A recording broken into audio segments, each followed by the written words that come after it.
Specific मोनसेनिल' राजनिति दोलोनि नङा बाहाय गुबुन गुबुन राजनिति दोलोनि बिथांमोना बेहाय जगदान जाफैदों बा 500नि बारा गुबुन गुबुन राजनिति दोलोनि सापर्टार बिथांमोना बिपिएफ राजनिति दोलोनि नीति आदर्शखौ मोजां मोननानै दिनै बिथांमोना जगदान जाफैदों। बिथांमोनखौ आङो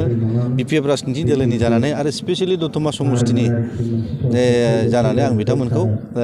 गोरबो गोसोजों बिथांमोनखौ बरायदों आरो आसा खालामदों निस्सय बिथांमोननि जे सहाय बा बिथांमोननि जे जयनिं जाफैनाय बेजों निस्सय जोंनि बिपिएफ राजनिति दोला थांनाय समाव जेरैबायदि शक्तिशालीमोन आरो बेनिफ्राय दिनैनि दिनाव जों शक्तिशालीसिन जानो हाबाय होननानै जोङो रोखा जोङो बुंनो हायो आरो आसा खालामदों आरो बिथांमोनखौबो खावलायगोन बिथांमोनाबो बिपिएफ राजनिति दोलोनि जानानै निस्सय जोंनि माखासे नियम निति निस्सय बिथांमोनाबो पालन खालामनानै ग्रोब ग्रोब खामानि मावलांगोन आरो बिपिएफ राजनिति दोलो हिसाबै जोंनि बिजाथि मानगोनां रबिराम नार्जारि सारखौ जोङो गोरलैयैनो देरहासार खालामनो हागोन होननानै जोंहा मिजिं दं। बेवहाय दतमा समष्टि 2 नं दतमा समष्टि हिसाबै बेवहाय गुबुन राजनिति दोला जोंनि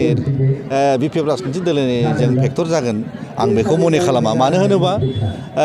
दतमा बिटिसि समष्टि हिसाबै बेवहाय जोङो बिपिएफनि केन्डिडेट बा बिपिएफनि बिजाथिया आं देरहाखानानै दंखायो आरो बनरगाव हिसाबैबो बनरगाव बिपिएफ राजनिति दोलोनि एमसिएलए जोंहा दङ आरो जोंहा कसुगाव हिसाबै गावनो बेवहाय इएम हिसाबै बा बिनि एमसिएलए हिसाबै बिथाङा गावनो स्टेन्डिं एमसिएलए जानानै दंखायो। सराइबिल समष्टि हिसाबै सराइबिल समष्टिया एसे गोलैयो हिसाबै सराइबिलनि एमसिएलएआबो मानगोनां मृत्युन्जय नार्जारि बिथाङानो दंखायो आरो जमदुवार हिसाबैबो जमदुवाराव जोंनि बिपिएफ राजनिति दोलोनि केन्डिडेट एमसिएलए बिथां उइलियाम नार्जारि बिथां दंखायो। दा बेवहाय आं मने खालामा दे बेवहाय गुबुन राजनिति दोलोआ दतमा समष्टि हिसाबै माबा मोनसे गोहोम खोख्लैनो हागोन होननानै आं साना। ओंखायनो आङो रोखायै बुंगोन 2 नं दतमा समष्टि हिसाबै जोंनि मानगोनां बिजाथि रबिराम नार्जारि सारखौ बेवहाय फेजेननो हानाय बा हाथावथाव खुनु बेवहाय बिजाथि गैया होननानै दिनैनो दानो फोसावनो हायो होननानै आं गोग्गायै जों बुंनानै लानो हायो। आङो खावलायगोन बिटिसिनि आङो एम हिसाबै बा जों बिपिएफ राजनिति दोलोनि हिसाबै आं खावलायगोन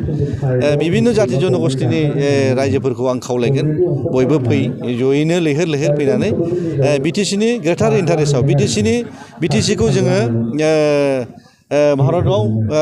सिनायथि होनो थाखाय जों बिटिसिखौ मोनसे मडेल बिटिसि बानायनो थाखाय बिभिन्न जाथि जनगोष्ठीनि मानसिफोरखौ आं खावलायगोन बिपिएफ राजनिति दोलोजों फै बिपिएफ राजनिति दोलोखौ मदद होफै हाग्रामा महिलारि सारनि आखाइखौ मजबुत खालाम